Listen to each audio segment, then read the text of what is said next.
We hear a lot about how artificial intelligence is shaping the future, powering apps, automating work, and transforming industries. But behind all of these innovations, could there be a hidden cost? A human and environmental cost borne by Africa and her people? One researcher says yes, and not just a cost, but a warning that the way Africa feels this AI revolution may be setting the stage for a new kind of technological colonialism, one that could deepen global inequality for generations if left unchallenged. Welcome, I'm Felicity Ezewuike, and on today's program, we explore the findings of Uchechukwu Ajuzieogu of the University of Nigeria. His investigation paints a stark picture. Africa supplies over 70% of the world's cobalt, the mineral powering our phones and electric cars, and thousands of digital workers across the continent are training AI systems they will never benefit from. Meanwhile, only about a third of Africans have access to the internet. From children in dangerous mines earning $1 to $2 a day to content moderators experiencing psychological trauma. His research argues that while Silicon Valley captures the value, African communities are left with the risk and none of the rewards. So what exactly are these forms of digital extraction? Could the emerging alternative models rising from within Africa flip the script? And is there a real chance to make Africa not just a fuel source, but a full participant in the AI-driven future? For informed ideas and suggestions, we've invited some field experts. I have Eyitayo. Joining me for this conversation is Eyitayo Ogunmola, CEO Utiva in London, UK. We have Professor Payal Arora. She is Chair of Inclusive AI Cultures, Department of Media and Culture Studies, Utrecht in Amsterdam, and Stephen Agwaibor, data journalist, writer and editor at TechCabal Insights here in Lagos. Thank you for being here.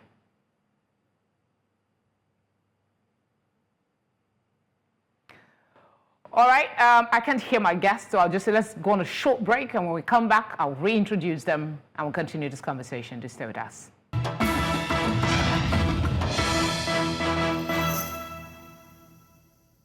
Again, thank you so much for being here. We have two of our guests. We're expecting the third one. We have Professor Payal Arora. She is the Chair of Inclusive AI Cultures, Department of Media and Culture Studies, Utrecht University in Amsterdam. I also have Stephen Agwaibor, data journalist, writer and editor at TechCabal Insights here in Lagos. Prof and Stephen, thank you so much for being here. Let me start with you, Prof, and just establish some basics. The researcher highlights the invisibility of African workers in global AI pipelines. So I think we should start from how are data annotators and content moderators across Africa powering major AI systems without public recognition or fair compensation? Well, basically, thank you for having me here. And, this is a very important and timely conversation that we are having because indeed, from the way we are seeing the way AI systems, the ecosystems are, formulating, there seems to be a deep sort of asymmetry in power, right? And it feels very much like a reproduction of the past, right? This deep colonial sort of triggering that why is it that these small set of actors, particularly in the global north, seem to be disproportionately benefiting from the backs and the labor of many of the population of the global south, and Africa being one of the key areas because of this very young demographic, right? But one of the things I need to also, offset this is that Africa today is very different from the Africa of the past. So I hesitate to absorb the whole data colonial logic in its entirety because, and here it is that we are very different in the sense that there's much more agency, there's much more happening at the ground level in many parts of Africa. And by absorbing that sort of victimhood mentality by itself would almost be giving the wins to Silicon Valley, giving them way too much power than they deserve. So I think we need to give much more weight to initiatives that are happening and are possibly going to, challenge these powers so we can double down on it. Because indeed, you are right. We need to get this right. We need to make sure it is not reproduced again, right? Yeah. Stephen, let me just write off her comments and ask, do you agree that there's a new kind of technological colonialism with the way data is being, resources is being extracted for AI growth around the globe? Africa takes about 30-something%, while the rest of the world takes over 60%. So do you agree that it is not really too much a reemergence of colonialism per se in this aspect, and of course the condition for which these resources are extracted? Sorry. Yeah, don't worry, Prof. I'll come back to you. Let's Stephen let's hear his thought. Oh, okay. Yeah, I agree. I agree with the Prof. So we're seeing this thing now where, AI has come with a lot of hype and promise. The promise that with AI, a lot of things are going to get better. I believe that the UN Sustainable Development Goals, at least around 80% of the goals are set to be accelerated by emerging technologies such as AI. And so there's a lot of hype around it. But the part that most people don't talk about is like the hidden costs, around some of these things. So some of them have been rightly highlighted.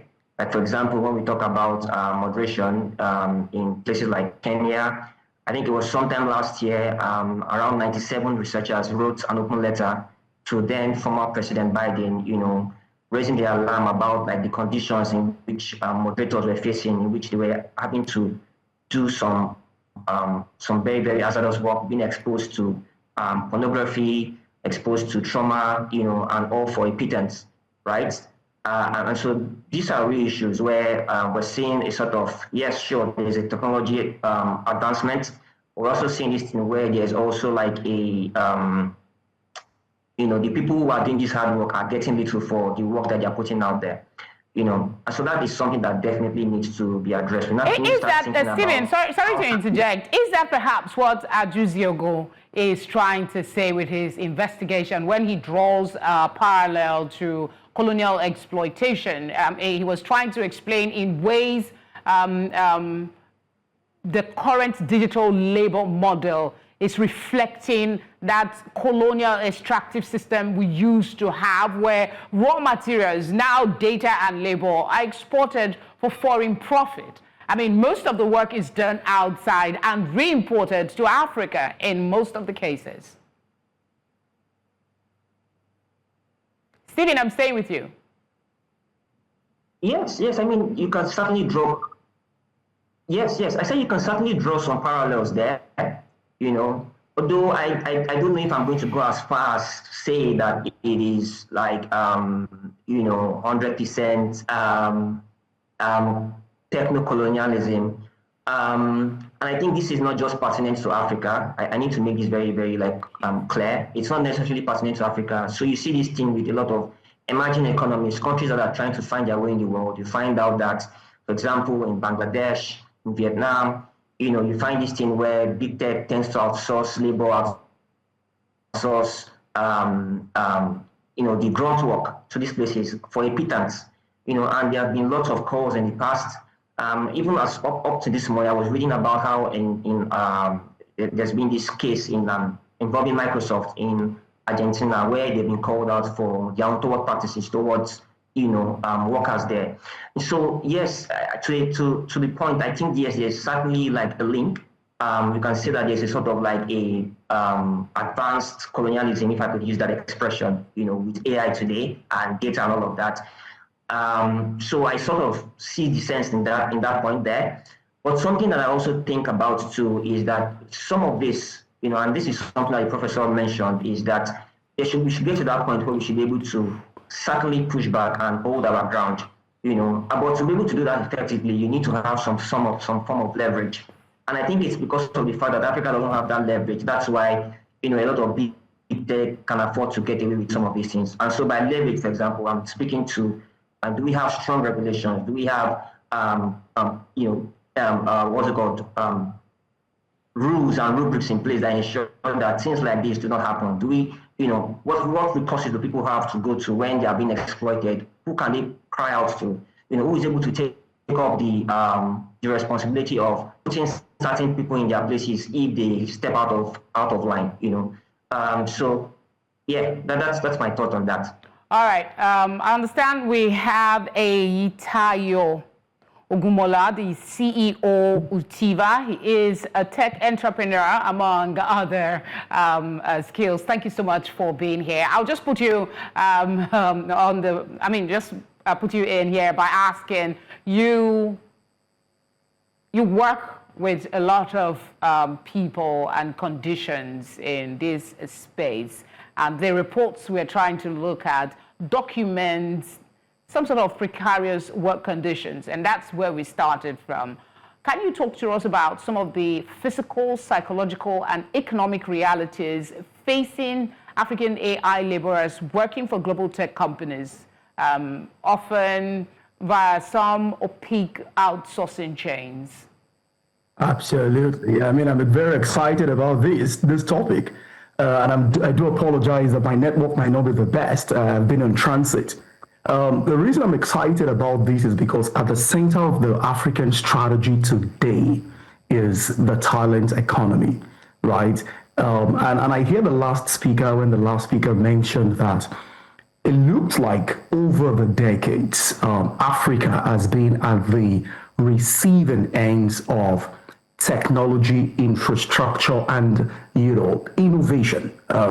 So AI is a conversation around the world, but Africa's story is somehow or slightly different in terms of the risk and not the contribution. So the lens that I want to speak from is going to be slightly different, and it looks to be like I don't want to talk as a pessimist. I want to be slightly optimistic. The first value on the table for Africa today is the access to talent, talent supply, on the side of the African continent, right? That is a massive value. It's a massive value because we've seen in the same space how artificial intelligence has created new jobs, for Africans, giving Africans the opportunity to work remotely, from everywhere, that they are. The second value is efficiency. When you think about, in the level of, or in the hierarchy of outsourcing opportunity, it looks like some part of the world still rank a little bit higher than Africa.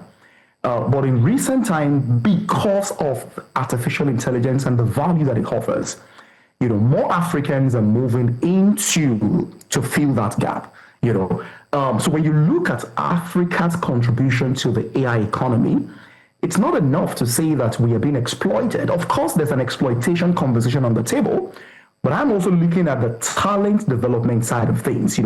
Africa is leading AI research, across the world right now. Africans are leading AI researchers around the world. And even at Google, the head of Google AI education partnership is an African, right?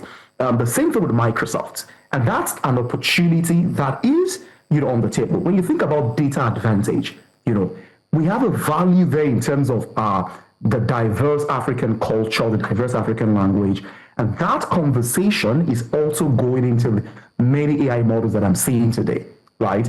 And that is giving our culture, is giving our language a much more global exposure. So someone in Brazil right now can start learning the Yoruba language with artificial intelligence. That wasn't a value some 10 years ago.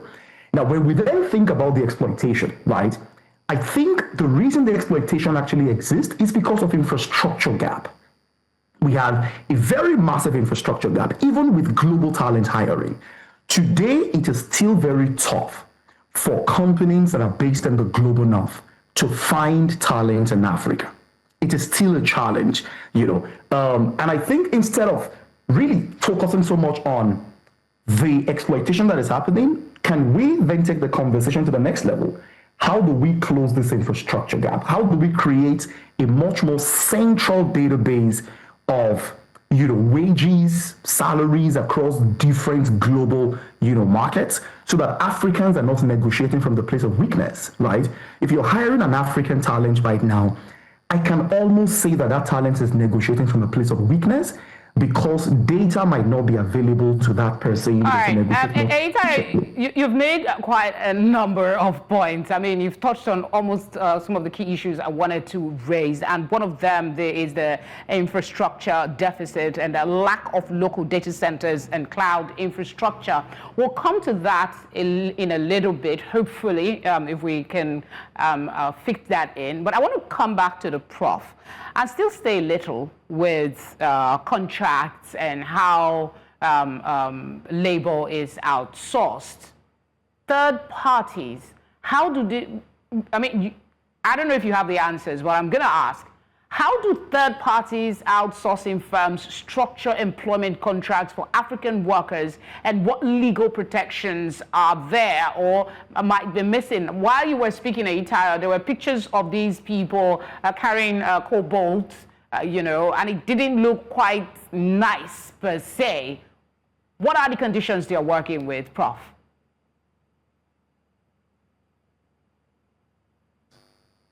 Prof, I put the question to you.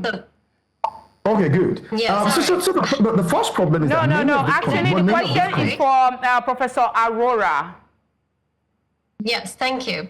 Yeah, so I'm also going to extend this a much more optimistic angle, which seems kind of perverse when we're talking about some real issues going on. But it is very important to understand, like I said, that times have changed. And I want to extend the conversation about just look at the 2023 landmark case in Nairobi courts, right? Where they did bring the content moderators, and the exploitation by Meta to the courts. And they are setting global standards for digital labor rights. And you see what's happening with Zindi, one of the Africa's largest data science competition platform, right? Bringing together talent and shaping the way in which Africa can be seen in the world. So things are changing, and it is very important to see that what's happening in Africa can do the same in the AI space. It's not just an AI sweatshop, which basically would be doing such a disservice to so much creativity going on in many parts of Africa. Because what we need to recognize is that... Prof, without question, a lot is happening. Part of my introduction was the fact that there are ideas and models in Africa that are working, and we have an hour for this conversation. We'll get to some of those work and explore your thoughts on them. But because of the conditions, how these resources are extracted, there are concerns, and that's where I wanted us to see, okay, let me take your pointers and shift a little. Let's talk about data protection laws. How are they in preventing some of this exploitation we see? As much as we don't want to harp on it, it does exist, and there has been agitation by people, content moderators, for instance, for being paid, doing the same job. Someone else somewhere else is earning higher than you, and you are earning less. So talk to us about that power dynamics and what we can do to improve on the conditions for which this data is extracted.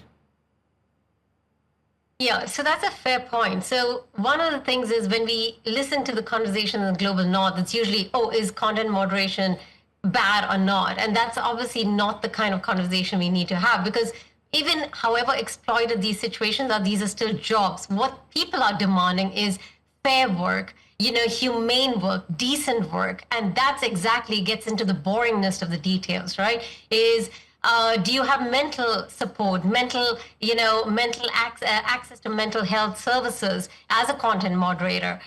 can we take a page from the success in Africa with, say, fair trade, right? If you think about fair trade as a case study and apply it to the AI, ecosystem, I think there's a lot we can learn, because Africa set sort of global standards on, and they really exercised and implemented fair trade standards when it came to agricultural innovation in ecosystems, and particularly to do with labor, right? And so we can do the same thing with AI workers in terms of allowing them a certain limit in terms of, you can't do the race to the bottom in terms of wages, right? So that has to be a regulation. It has to be in terms of how much of exposure to certain kinds of content, which means that we can use AI to our advantage, where it can actually address these kinds of content and save the sort of human labor force for much more culturally nuanced content, right?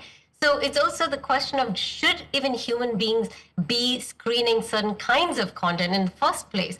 So we should be also developing tools which actually reduce that kind of sort of burden on the human laborer and put it onto the AI, so they can focus much more on the humane kind of work, right?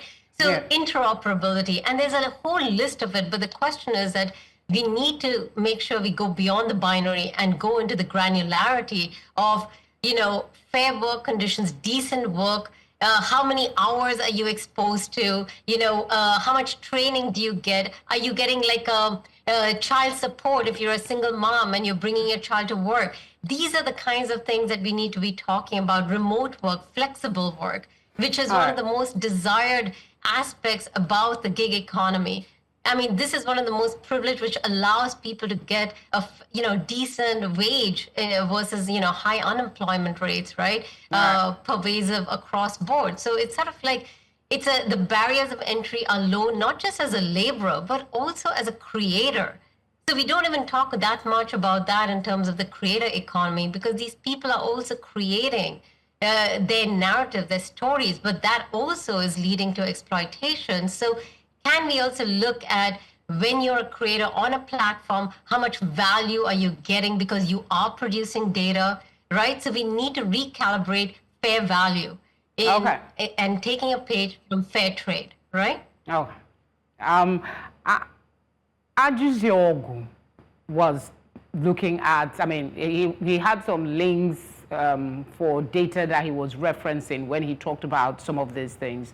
Eyitayo, I'm coming to you with this question. You talked about, infrastructure.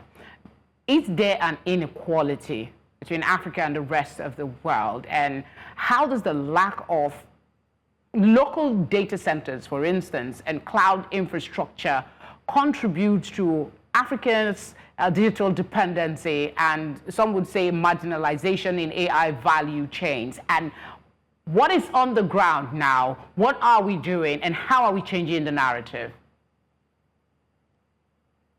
We'll keep it quite very simple here, and thank you for asking that. AI does not exist in isolation. AI exists on certain infrastructure, access, reliability, and most importantly, talent.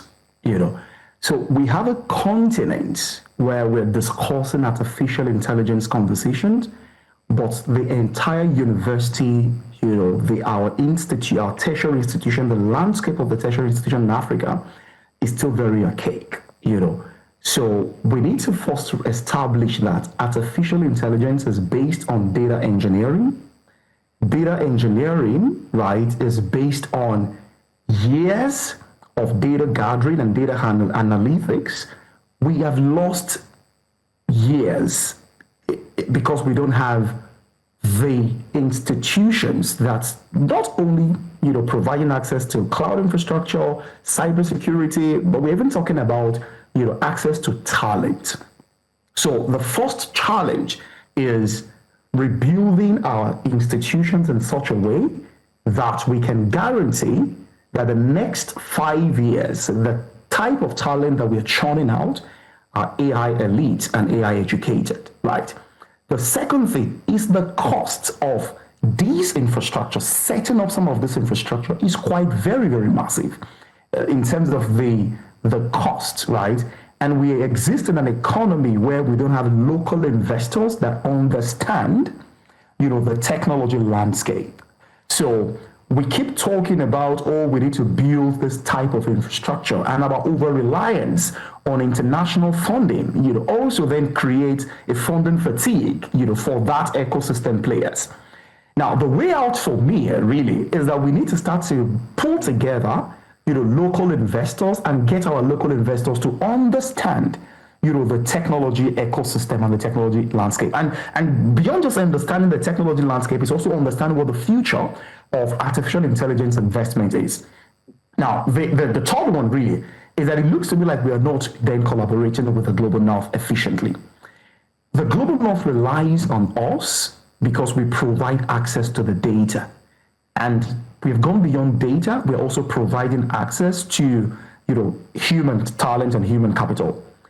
This is the point where we then begin to set in-house and in-country, regulation, policies, and laws against exploitation. And when I say against exploitation, I'm also talking about against digital talent exploitation, because that is going to happen continuously, So every time I think about this, I'm thinking about this from a triangle, access to talent as a continuous supply, investment in cloud and cybersecurity infrastructure, because we cannot continue to rely on international donors and international investment every time we want to build a data center, on the continent. So let's say, for example, a ministry in the government wants to build a data center, right? The ministry is able to fund it.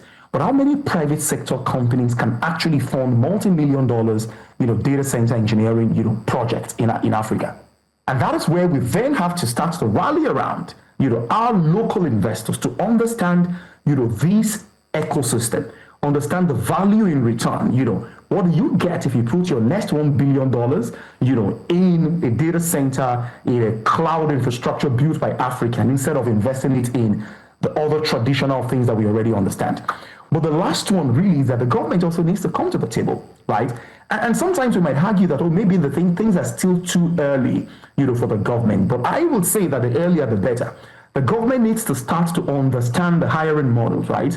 Understand the investment space and create certain policies against exploitation. But not just focusing on exploitation policy, also focusing on ethics, returning the value of talents that are hired in Africa back to Africa. So if we train the next 500,000 AI talents in the next 2 years, and they get ready and they're ready to work, right? Our laws, our financial sectors, actually ready to help these talents to accept the money internationally. All right, let me jump in again and interrupt so I can get Stephen to speak on some of your submissions as well. I'll still ask you the other question, but going off what Eyitayo said, cost implication for, creating some of these data center, investment in the tech space and all of that. How can we get local investors to be more interested in investing in this aspect of technology? And let me just add it, getting our laborers to be more of innovators, like the Professor Arora talked about, digital economy, improving that, getting more people into that space away from manual labor? Yes. So Eyitayo made some interesting points there. I think something I'd like to speak to, I like to speak to numbers. So here is some numbers for you. So for example, in terms of infrastructure, there are over 150 countries globally that don't have any sort of data centers that have the kind of compute power that is required to power AI. And so that sort of explains, basically when we talk about AI today, we're thinking the US, China, maybe the EU, India, and then the rest of the world. So there's this sort of very, very large digital divide that is very, very, it's going to take a lot of time to bridge. And it is something that even when you look at the international players, like when you look at, I think sometime in June, the president of Microsoft, Brad Smith, was saying something when he was talking about, there was a question posed to him about the state of data sovereignty and infrastructure in Africa. And he admitted it point blank that it's going to be a very, very difficult proposition, right? Because if you look at it, some of the basics, they don't exist. Some of the things that are taken for granted in more advanced clients like electricity, and all of that, these things do not exist here, And we know that with time, generative AI tends to consume a lot of power. So the first thing that I would like to speak to that is that we need to start thinking first around how do we build this base infrastructure. And when we are building it, we're not just building it because of AI. We have to think about it as we need to have these things first in the first place, right? That's one part. Now the bit about how we can begin to think of how we can draw investments. The good thing is that of recent, we are beginning to see a couple of local players beginning to step up to the plate. Earlier in the year, in March, Cassava, which is owned by the Zimbabwean billionaire Strive Maisiwa, invested some $310 million in a data center. And then very recently, we heard news that Airtel and MTN are coming together to invest around over $400 million in their own data centers as well, to sort of improve cloud infrastructure. Because we know from the data that sometime last year alone, the amount of money that went away towards paying for cloud infrastructure related bills was between $600 to $850 million. Okay, and so that kind of fund now, if local players can begin to think about, let's build ours and take some of that capital flight, bring it back into our economy, that will sort of, it will be great. So we are seeing this thing now. At least we know that by 2026, Airtel's data center is going to go live, and I begin to see a couple of players begin to think more about how they can begin to invest more. So I think I can say for a fact that currently there's some progress in that regard around investment. Although we also have to admit that the investment pales very significantly to what obtains in more advanced economies. So that's the bit on investment. And the last part around what we can be thinking about how to reduce exploitation. It's a very tough question to answer, and I like to be honest about this fact, because let's think about it. The people who are employing these laborers, people who are employing these African gig workers, they're also sort of aware around the going rates, in quotes. They know what the going rate is, what local people pay. Okay, and so when they want to match, they don't like to think about matching or going above and beyond these rates, which isn't fair given the work that they do, right? But then because they know that, like I mentioned earlier, there's very, very lax regulation around employee rights. That they can afford to hire people and discard them if they don't want them and pay them whatever they want. They feel like they can get away with it. And so if we begin to think very, very, very strongly now about clamping down and making sure that such things no longer hold sway, that might be a very, very good step towards addressing some of these ills. You've been talking about Congo, you've been talking about the issue with cobalt mining. I think Congo produces around 3/4 of the world's cobalt. And yet, the country produces virtually zero refined minerals, zero refined cobalt that is being used in computers and phones. And so I think we should also begin to think about how are the government in those countries thinking about reversing this trend. What are they doing, for example, around gaining what's it called?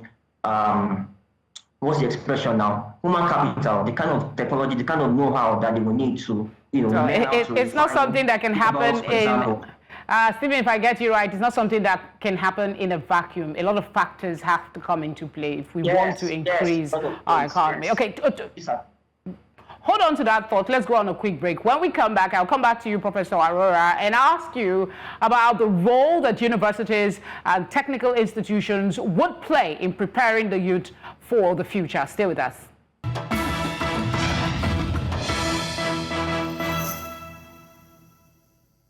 Thank you for staying with us. Let's bring in Professor Arora now and just ask you, skills gaps, how do we fill it? What is the role of universities, technical institutions, and even education ministries in preparing Africa's youth for leadership, not just as laborers, but as leaders in AI?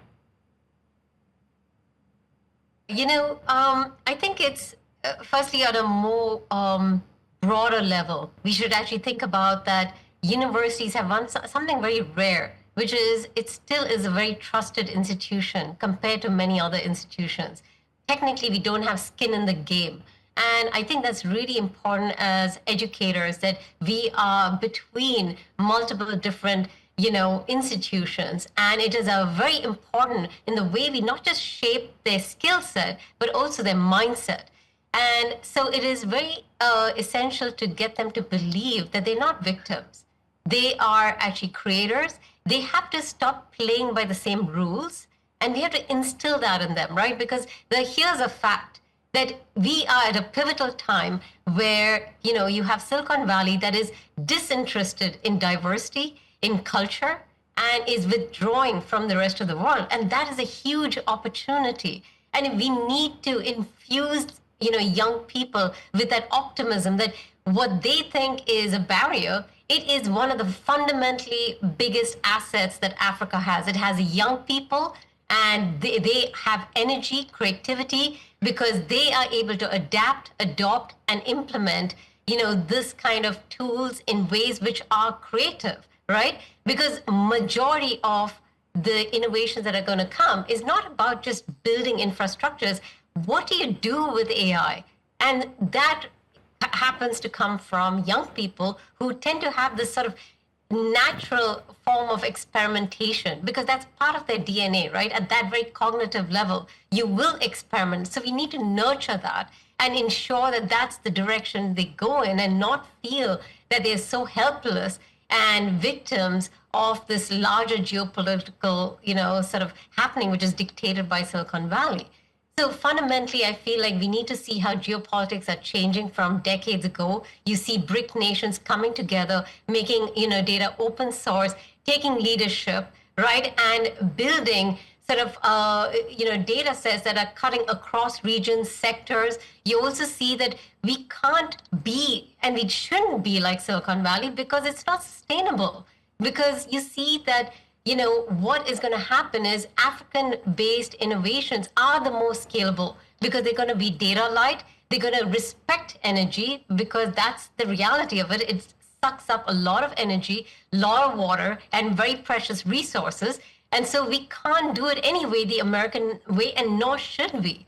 So if we can communicate and we can infuse that truly, then I think that mindset will shape the kinds of skills that we need, not just for today, but for the future, right? Thanks, Prof. Eyitayo, let me come back to you and talk to you about community-based AI project success. Let's talk about success and what we can learn from it in the areas of prioritizing data justice, encouraging local ownership, and following the ethical AI design that can offer us a scalable alternative to explore in our drive to be better and more authoritative in this AI revolution. Okay, I'll shift the question to Stephen. I understand we lost Eyitayo for a bit. Stephen, can you hear me? Stephen, I'm talking about success stories. Did you get my question? Yeah, please can you repeat yourself? Yes, I'm talking about us looking at success stories, community-based projects that are working, that are AI projects that are working, prioritizing data justice, local ownership, and following ethical AI designs that we can, scale up, improve upon to make ourselves more pronounced in this space? So, I mean, there are some communities, for example, I belong in this AI salon where, researchers and developers are coming together, trying to think around, responsible use of AI.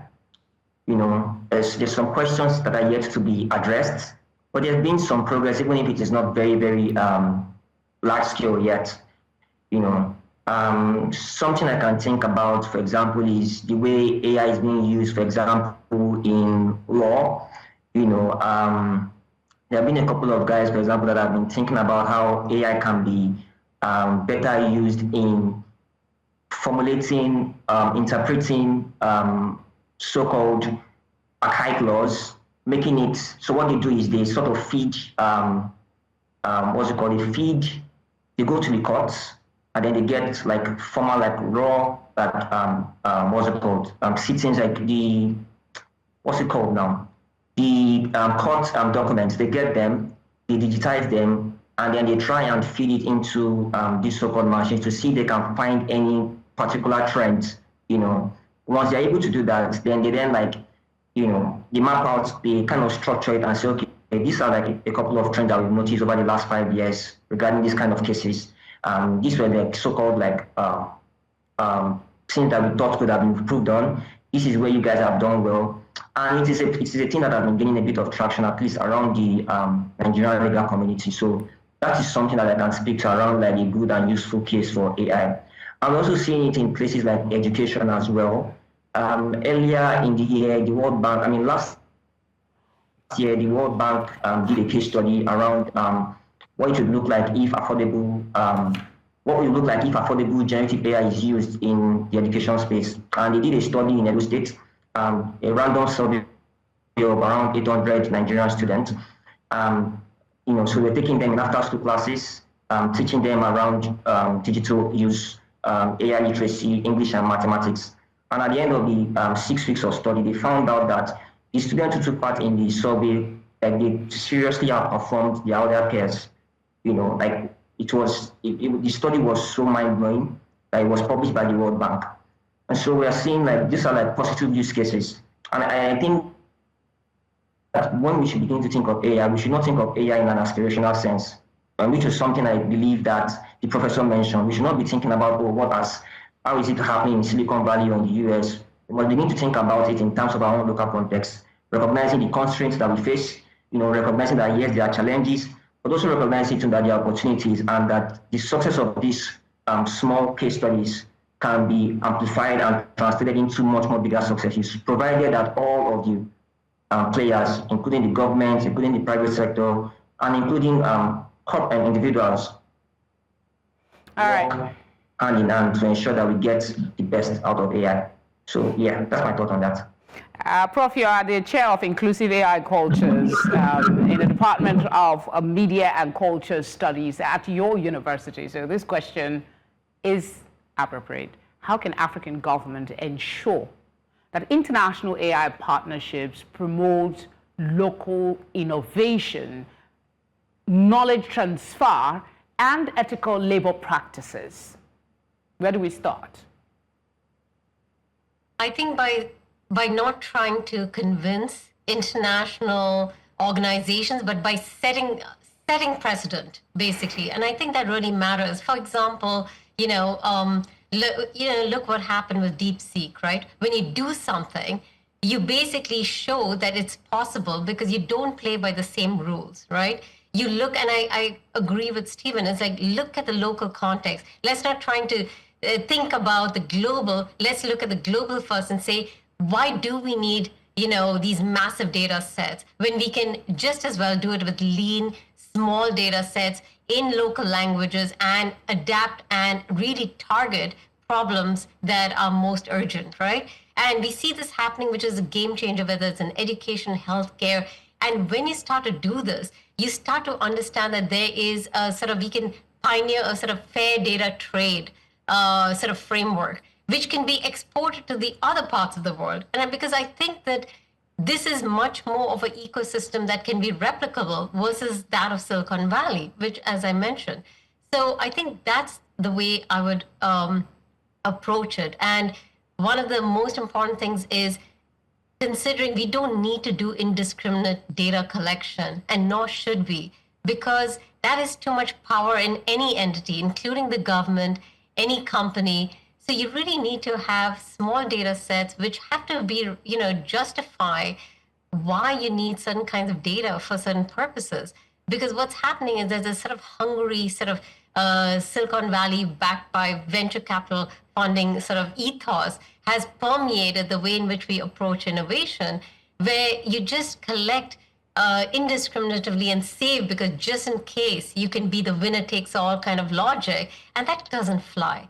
It doesn't work, and it doesn't, and it shouldn't be the way in which we work forward. So I think that should be a different kind of system that we should purge, ourselves out of and be leaders in a new kind of ecosystem that works for the people and by the people, right? On this, I agree with you totally, Prof. Let me come back to Stephen. I have two prompt questions for you. On the one hand, I'm looking at you as someone who is in the media space. So the first part will be, yes, we talk about not emphasizing on the exploitation, but it does happen. For the fact that it does happen, how can journalists, the media, and civil society ensure that they properly document in order to resist this digital exploitation we keep talking about? And then on the flip side of it, I want you to take on what would be a truly equitable AI ecosystem for Africa. How would it look like? And what can policymakers and tech leaders do to work better towards the vision we have?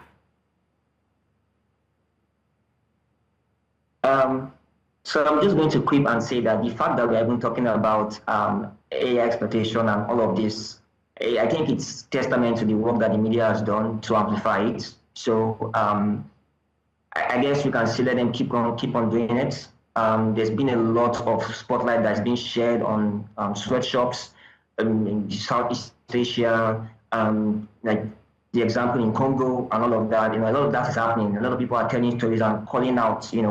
So I guess that we are on track. I think now it's just the next thing is like to act on some of these things. Like you've been noticing a cycle of exploitation. What are you doing as a government to ensure that this doesn't happen again? What measures are you putting in place? What are the policymakers thinking? And there was something I think that it's something that I like to think about, which is that because of the fact that AI is sort of nascent, it's a nascent technology. Not everybody knows, it's like 100%. There's a kind of opportunity here. The opportunity is that if you try something and it works out in your small abode or your small country, if it works out well, that's something that other people can emulate and copy and say, okay, you know what, we'll keep building on this, So I suppose that to the question of whether what journalists can do and what the media can do, I guess to just keep spotlighting these things, because that's all they can do as the fourth estate.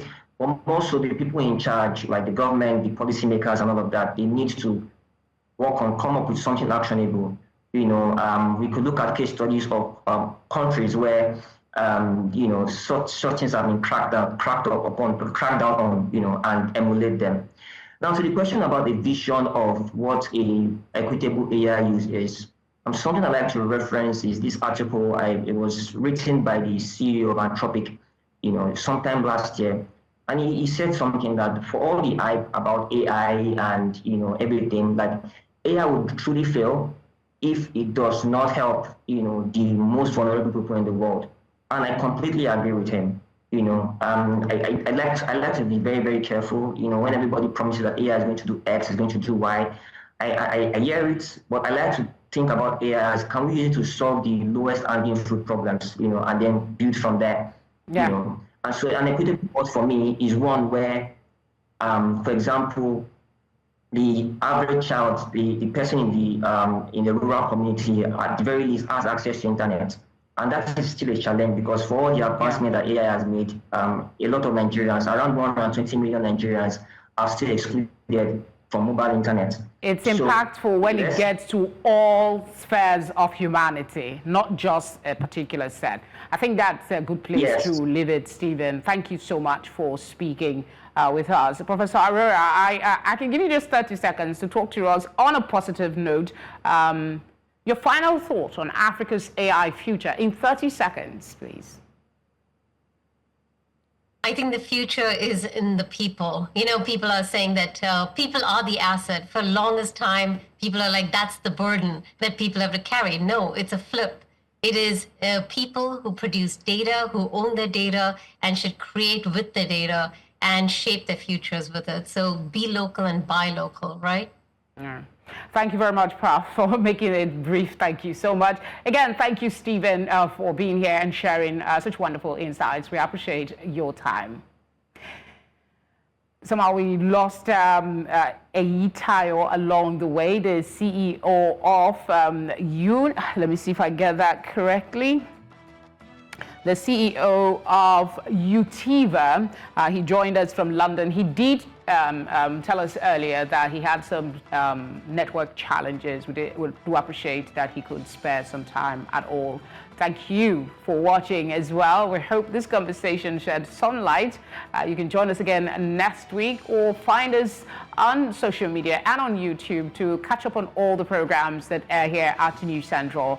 I'm Felicity Ezewuike. I'll see you in other programs. So stay here.